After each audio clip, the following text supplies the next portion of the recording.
하나님께서는 천지 만물을 창조하셨고 그 가운데 특별히 사람을 창세기 1장 27절에 하나님의 형상을 따라 만드셨다고 성경은 기록합니다. 그럼 하나님의 형상은 무엇인가를 봤을 때 하나님의 본질을 말하니 요한복음 4장 24절에 하나님은 영이시니 그랬습니다. 그 영이신 하나님의 본질에 의해서 창세기 2장 7절의 말씀에 하나님께서 사람을 흙으로 만드시고 그 코에 생기를 불어넣으시니 생영이 되었더라. 아멘. 영적인 존재가 되었음을 말합니다. 즉 하나님의 형상으로 지음받았다는 것은 하나님의 본질이 영이시기 때문에 우리도 영적인 존재로 만들었다는 것을 말씀해 주고 있습니다. 그래서 사도 바울도 고린도서 15장 부활장의 45절에 말씀하기를 기록된 바 창세기장 7절을 다시 한번 인용하면서 첫사람 아담은 산영이 되었고 아멘. 마지막 아담 바로 예수 그리스도는 살려주는 영이 돼서 산영들을 마지막 때 부활, 마지막 때 휴거시킨다라고 아주 중요한 말씀을 주십니다. 맞습니다. 살려주는 영이신 본질에 의해서 우리가 산영이 되었고 마지막 때 산다로는 중요한 핵심적인 내용을 가르쳐 줍니다. 그럼 이렇게 산영이 된 우리들에게 주님 축복 주셨으니 창세기 1장 28절 상반절의 말씀에 보면 생육하라 번성하라 충만하고 하셨습니다. 이걸 영적인 축복으로 바라보면은 바로 에베소 5장 17절 말씀에 성령의 충만함을 받아라는 말씀과 연결시켜 볼 수 있을 겁니다. 그런가 반면에 축복만 주시면 사명도 주셨으니 역시 창세기 1장 28절 하반절의 말씀에 그리고 정복하라 다스리라. 그리고 하나 더 창세기 2장 15절의 말씀에 다스리고 지키라 라고는 귀한 사명 명령도 주셨어요. 정복하라는 말씀, 다스리라는 말씀, 지키라는 말씀. 자, 그리고 이렇게 하나님이 주신 축복 안에 서 있는 그들의 존재에 대해서 창세기 2장 17절에 아주 중요한 또 다른 명령을 줍니다. 동산 중앙에 있는 생명나무는 내가 마음대로 먹되 선악을 알게 하는 나무의 열매는 먹지 마라. 먹으면 정령 죽으리라. 죽으리를 두 번 반복한 겁니다. 정령도 무투, 죽으리라도 무투. 바로 이것을 우리는 의역해서 정령이라고 하는 거고 직역하면 죽는다는 죽음을 두 번씩이나 강조하면서 절대 먹지 말아야 될 부분을 강력하게 표현했습니다. 그런데 사단의 존재는 아담과 하와, 특별히 하와에게 미혹해 들어올 때 가장 처음부터 죄를 무조건 짓게 한 것이 아니고 하나님의 말씀을 뺏게 만듭니다. 변질시킵니다.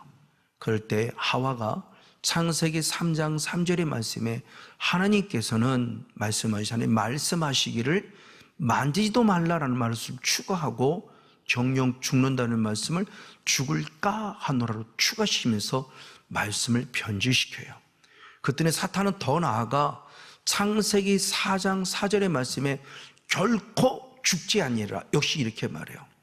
자, 주님도 죽음을 두 번씩이나 강조했는데 사탄도 절대 죽지 않는다고 죽음을 두 번씩이나 강조하면서 죽음을 부인하는 말씀으로 완전히 변질시켜요. 사도 바울은 이에 로마서 7장 10절 말씀과 11절 말씀에 있을 때 생명에 이르는 계명을 사망에 이르는 계명으로 만들었다. 어떻게?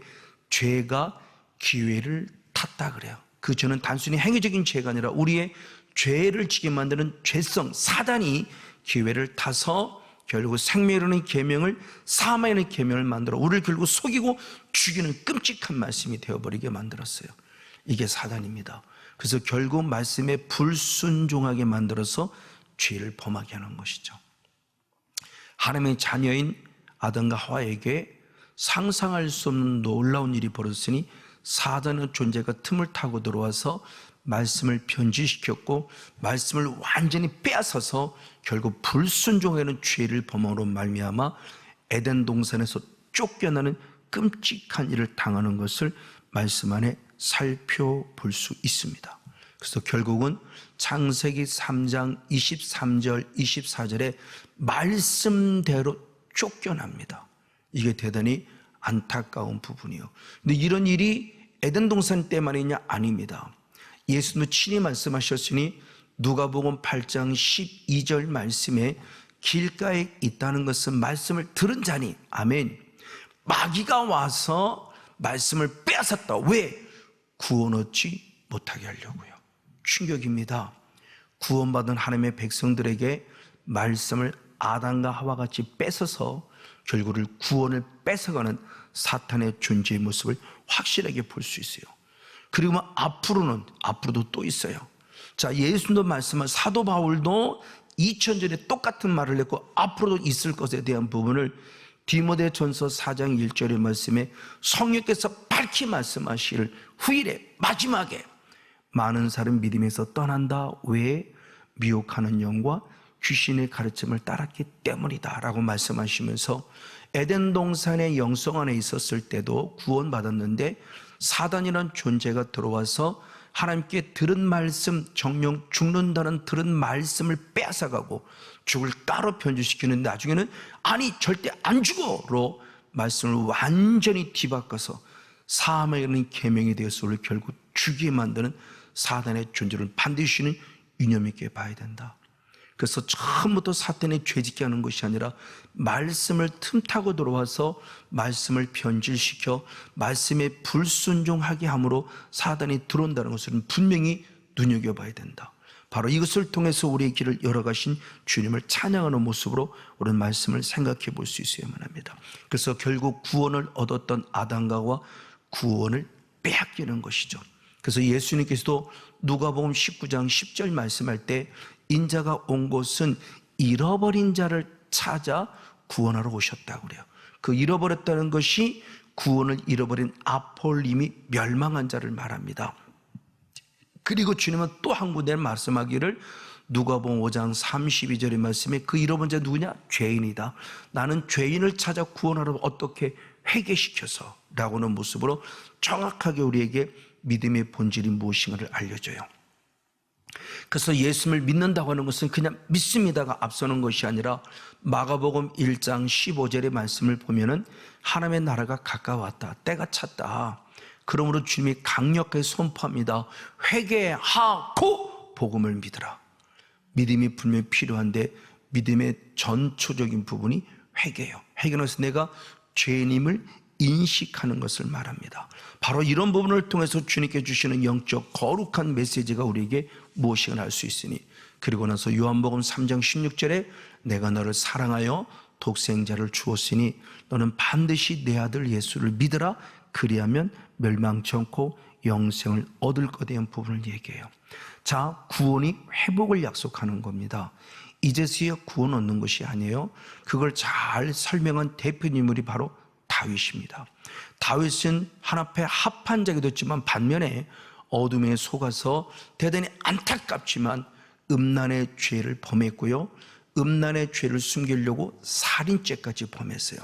그 살인죄까지 범하였을 때 나단 선지자를 통해서 책망을 받고 회개할 때 중요한 고백을 해요. 어떤 고백을 하느냐? 시편 51편 12절의 말씀에 주여 구원의 즐거움을 회복시켜 주시옵소서 이렇게 고백을 합니다. 구원의 즐거움, 즉 구원받은 백성이 되었다가 죄를 범하는 순간 안타깝게 에덴으로 쫓겨나는 것처럼 구원을 잃어버려 다시 회복해달라고 철저히 회개하며 나갈 때 회복이라는 단어가 히브리어로 슈브라는 단어입니다. 근데 놀랍게 이 슈브라는 단어는 또 다른 곳에서, 즉 에스겔서 18장 30절 말씀에서는 돌이켜 회개했다라는 단어로도 해석이 되죠. 그러니까 결국 내가 다시 주님 앞에 회복이 되기를 원한다는 것은 회개를 통해서만 가능하다는 것을 우리에게 알려주고 있기에 오늘 다윗은 죄로 인해서 까딱 잘못하면 에덴에서 쫓겨난 모습이 있었을 때 이를 회복하기 위해서 주님 다윗은 고백할 때 주님 회복시켜 주시옵소서. 철저히 회개하고 회복의 은혜를 구함으로 다시 원위치로 구원받은 백성으로서의 본질에 서기를 원하는 다윗의 기도를 듣게 됩니다. 이를 통해서 예수님의 복음을 다시 한번 보면은, 주님은 요한복음 3장 16절 믿음을 통해서 구원을 말했냐? 그것만 끝나냐? 아닙니다. 요한복음 3장의 결론은 요한복음 3장 36절입니다. 아들을 믿는 자는 영생이 있다. 맞습니다. 요한복음 3장 16 다시 한번 반복하는 것. 그리고 이어서 순종치 아니하는 자는 영생을 보지 못하고 도리어 하나님의 진노가 그 위에 머물러 있는 충격적인 얘기를 해요. 즉 믿었다 한다면 믿음은 반드시 순종이라는 열매를 거둬야 될 것의 부분을 말씀하고 있다는 사실입니다. 그래서 예수님이 이 땅에 오셨을 때 요한복음 3장 38절 말씀에 나는 내 뜻을 행하려 온 것이 아니라 나를 보내신 아버지의 뜻을 행하러 왔다라고 해요. 그것은 십자가 사건을 말하죠. 그래서 히브리서 기자는 이 말씀을 설명했을 때 히브리서 5장 8절 말씀에 아들이시라도 고난 중에 순종을 배워서 온전케 되었다. 즉 십자가에는 순종에 대한 부분의 모습을 말해요. 예수님이 이 기도를 해서 어떻게 기도했었습니까? 겟세마네 동산으로 기도해 보면은 마태복음 26장 39절의 말씀에 주여 이 잔을 내게서 지나가게 주시오. 그러나 내 뜻대로 마옵시고 아버지 뜻 아버지 원대로 하옵소서라고 말하며 다시 본질을 찾아가면서 아버지 내 뜻이 아니라 아버지의 뜻을 이루러 왔사오니 아버지 뜻대로 해달라고 하는 거룩한 기도를 통해서 스스로 고난 속에 순종을 배워서 온전해졌음을 성경은 가르쳐줘요. 그럼 왜 순종하셨을까요? 역시 계속 이어서 히브리서 5장 9절 말씀에 보면은 그거 순종을 통해서 온전한 이유는 자기를 순종하는 자들에게 구원의 근원이 되시기 위함이다. 즉 우리도 예수님처럼 순종하기를 원하는데 순종을 원하는 자들에게 구원의 근원이 되어 주셨다고 성경은 말씀하고 있어요. 바로 이 모습을 통해서 우리는 예수님의 거룩한 영성을 보게 되는데 그 영성이 우리 안에 그대로 적용될 때 출애굽하는 이스라엘 백성은 그대로 적용이 됩니다. 어떻게 적용이 되는가? 히브리서 3장 11절 말씀에 하나님은 약속하셨습니다. 너희는 가나안 땅에 들어갈 것이다. 그러나 가나안 땅에 들어가지 못하는 자도 있다라고 또 약속해요. 이 말씀이 무엇일까요? 가나안 땅은 다 들어간 줄 알았더니 들어가지 못한다고 말합니다. 그럼 누가 들어가지 못하느냐? 이어서 히브리서 3장 18절 말씀에 순종치 못하는 자가 들어가지 못한다 그래요. 순종치 않는 자가 들어가지 못한다. 그럼 왜 순종치 못하냐? 분명히 이어 설명합니다. 히브리서 3장 19절 말씀에 믿지 않기 때문에 순종하지 못한다. 즉 믿음과 순종은 뗄래야 뗄 수 없는 관계인 거예요. 믿음 따로 순종 따로가 아니라 믿음이 있어야 순종이 된다는 것이죠. 그렇죠? 눈에 보이지 않는 믿음이 순종이라는 것을 통해서 눈에 보임을 함께 인정받는 거예요. 바로 이것이 우리들에게 행함이 있는 믿음이 되기도 합니다. 바로 이런 모습을 통해서 우리들이 주 앞에 들어간다는 사실을 분명히 알려주고 있기에 우리의 믿음은 과연 어떤 모습으로 되어져야 할 것인가라는 거죠.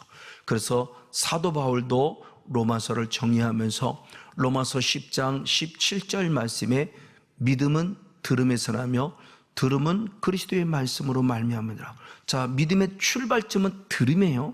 말씀을 들어야 돼요. 근데 이 듣는다고는 이 부분의 모습은 그냥 듣는 거로 끝나지 않아요.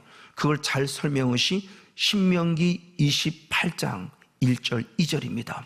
1절 말씀에 말씀하기를 여호와의 말씀은 삼가 들어라 라고 말하는데 그 듣는다는 원어가 샤마입니다.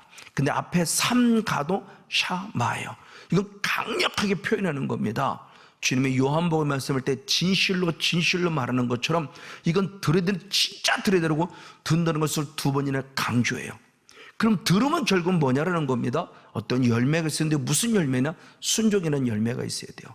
그래서 이어서 신명기 28장 2절의 말씀을 보면 말씀을 순종하면 이 모든 복이 내게 임한다고 순종도 역시 샤마예요. 그럼 믿음의 출발점인 말씀을 들음부터 시작할 때 들음이 샤마한다면 샤마라는 뜻은 반드시 열매가 있어야 한다. 그것이 순종이다. 그러니까 말씀을 들으면서 믿음이 생겼으면 들은 말씀에 순종해야만 한다는 것이 히브리적 사고이고 우리들에게 요구하는 신앙의 단계에 대한 부분을 분명히 알려주고 있습니다. 예수님도 똑같은 말씀을 하셨어요. 그래서 먼저는 마태복음 7장 20절의 말씀에 열매를 보고 너희를 알리라. 열매를 말합니다. 그럼 이 열매는 뭐를 말하느냐? 바로 그랬을 때 또 다른 번역본 성경 공동 번역에서는 행위를 보고 너를 알리라, 현대인 성경에서는 행동을 보고 너를 알리라 그래요. 자, 이 말씀이 갖는 의미가 과연 뭘까요? 이 말씀이 갖는 의미 되게 중요한 의미를 갖습니다. 자, 이것을 지금 우리에게 그대로 적용시켜 보면은 결국은 행함 있는 믿음을 보여주라는 것입니다. 그래서 야고보 사도는 야고보서 2장 20절과 26절에 말씀할 때 행함이 없는 믿음이 헛것인 줄 아느냐? 그러므로 행함이 없는 믿음이 결국 죽은 믿음이라고 말씀하고 있어요. 자, 우리 믿음의 출발점을 다시 한번 보자고요. 주님 분명히 말씀하기를 로마서 10장 13절의 말씀에 주의 이름을 부른 자가 구원을 얻는데요. 그럼 어떻게 주의 이름을 부르냐? 고린도전서 12장 3절에 성령이 아니고는 예수를 주라 할 수 없다. 즉 성령이 입에서 예수를 주라 부를 수 있었기에 하나님의 자녀들은 권세를 가졌어요. 근데 여기서 끝나면 안 된다는 겁니다. 주의 이름을 부름으로 믿음으로 구원 얻다, 여기서 끝나면 안 된다는 걸 예수님이 말씀하는 거예요. 그래서 이어서 마태복음 7장 21절 말씀에 너무나 잘 아는 대로 주여 주여 하는 자마다 다 천국에 들어갈 것이 아니라 나를 보내신 아버지의 뜻대로 행하는 자라야 들어가리라. 그럼 주의 이름을 부름으로 구원 얻는다는 말씀인 것 틀린 말씀이 아니다. 틀린 말씀이 아니라 주의 이름을 부르고 구원을 얻는 것은 어린아이적 신앙을 요구한다면 신앙이 자라서 주의 뜻대로 살아간 자가 천국에 들어간다는 거죠. 그러니까 주의 이름을 부르는 것과는 우리의 삶 속에서 아무래도 어려움이 있어요. 그래서 빨리 신앙이 자라서 주의 뜻대로 살아가는 신앙, 즉 순종의 신앙에 대한 것을 말씀해 주세요. 아버지의 뜻대로 행하는 자라야 들어가리라. 아멘. 맞습니다. 자, 이것을 또 예수님이 이어서 계속 설명합니다. 뭐 설명하느냐? 우리에게는 반석에 세워진 믿음을 가진 사람이 있고 모래 위에 세워진 믿음을 가진 사람이 있다고 두 사람을 비유로 설명해요. 그들이 가지고 있는 공통점이 있고 그들이 가지고 있는 다른 점이 있어요. 그러면 반석에 세워진 믿음의 사람이나 모래 위에 세워진 믿음의 사람이나 공통적으로 그래가는 공통점은 뭐냐? 마태복음 7장 24절과 26절의 말씀에 중요합니다. 나의 말을 들었다라고 그래요. 반석에 세워진 사람도 말씀을 들었고, 그리고 모래 위에 세워진 사람도 말씀을 들었어요. 그러니까 불신자가 아니라는 겁니다.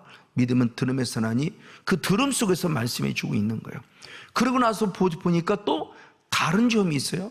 똑같이 말씀을 들었는데 다른 점은 뭐냐? 역시 이어서 마태복음 7장 24절 26절의 말씀에 보면은 반석에 세운 자는 말씀을 듣고 행하였다는 거예요. 그런데 반면에 26절의 말씀에 모래 위에 세워진 집을 집은 자는 말씀은 들었으나 행하지 않았다는 거예요. 이게 중요해요. 그럼 그 결론이 뭐냐는 거죠. 너무나 잘 알아요. 반석에 세워진 하나님의 사람의 믿음을 가진 사람은 무너지지 않았어요. 그러나 모래 위에 세워진 곳에 집을 지은 사람은 결국 무너져 버렸어요. 이것이 갖는 의미가 뭐죠? 주의 뜻대로 주의 이름을 불렀는데 주의 뜻대로 행하지 아니했기 때문이라는 이 말씀, 우리가 얼마만큼 말씀 안에 순종하느냐 순종하지 아니하느냐가 중요함에 대한 부분을 다시 한번에게 잘 가르쳐주고 있습니다. 그리고 로마서는 이신칭의라고 하는 믿음으로 말미암아 의롭다 여기심을 받았다는 신학서라고도 합니다. 신학을 잘 정리해 주었기 때문에 로마서를 신학서라고도 말합니다. 믿음을 강조한 바로 성경이에요. 그런데 그 이신칭이라는 믿음을 강조하는 성경에 있는 바로 사도 바울이 어떻게 성경을 썼는가? 사도는 이렇게 씁니다. 먼저 로마서를 열어가는 서론에 로마서 1장 5절 말씀에 이방인들로 믿어 순종케 하려고 라고 말합니다. 그냥 믿습니다로 끝남이 아니라 믿었기 때문에 순종케 하려고 이 편지를 썼고 로마 교회 성도를 찾아간다는 얘기를 해요.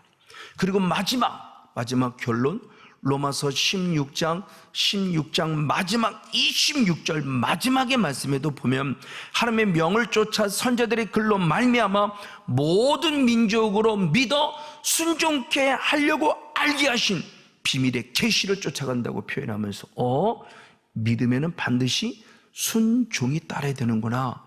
믿어서 순종케 하려고 하며 서론을 열었던 바울은 믿어서 순종케 하려고 라고 말하며 로마서를 마지막 결론, 마지막 마치면서도 순종이라는 모습을 이렇게 잘 따라주고 있어요. 순종이라는 결국은 뭐냐? 내가 순종한다는 것은 누구의 종인가를 스스로 증명하는 삶의 열매예요. 그래서 로마서 6장 16절의 말씀을 통해서 보면은 자신을 종으로 들여 누구에게 순종하든지 순종함을 받는 자의 종이 된다.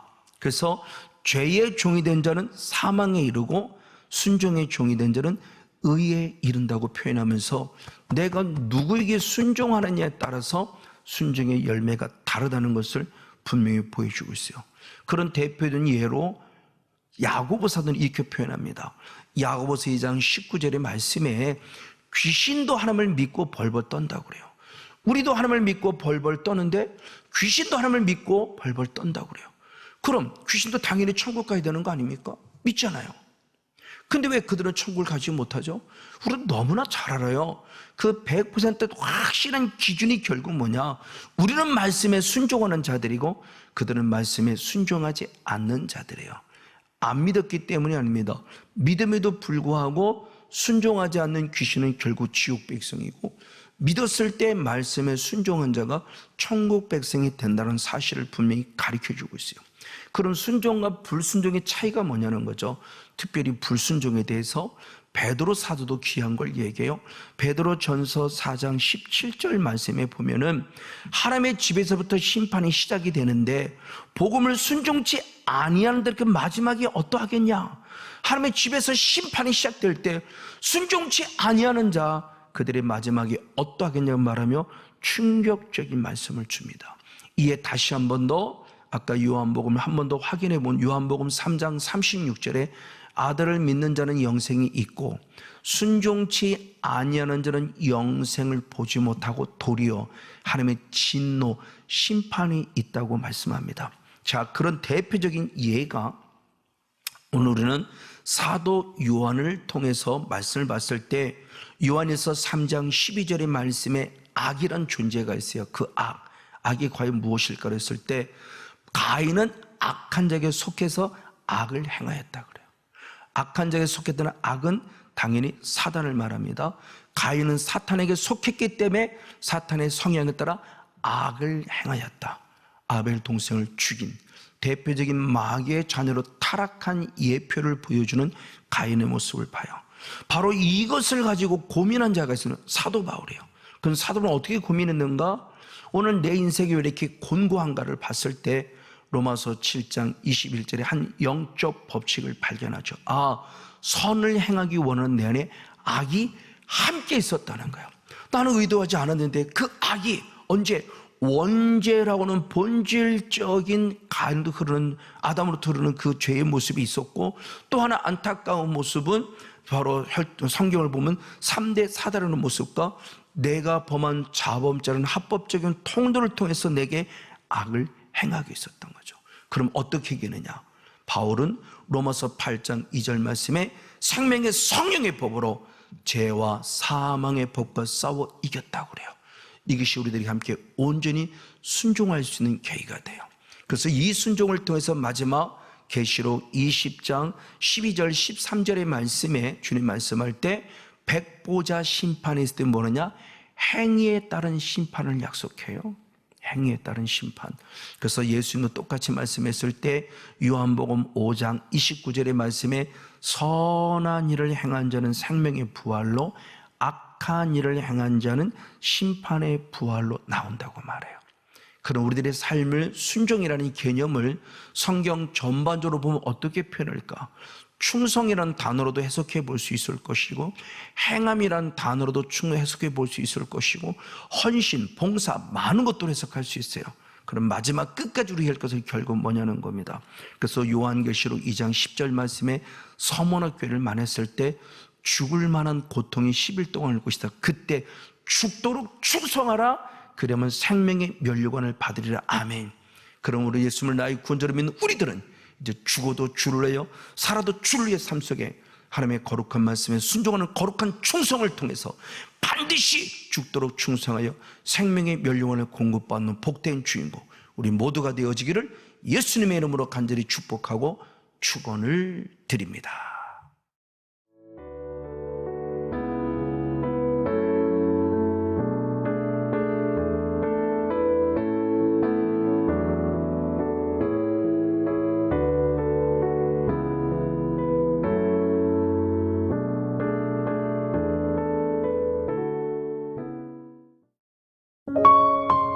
GOD Good TV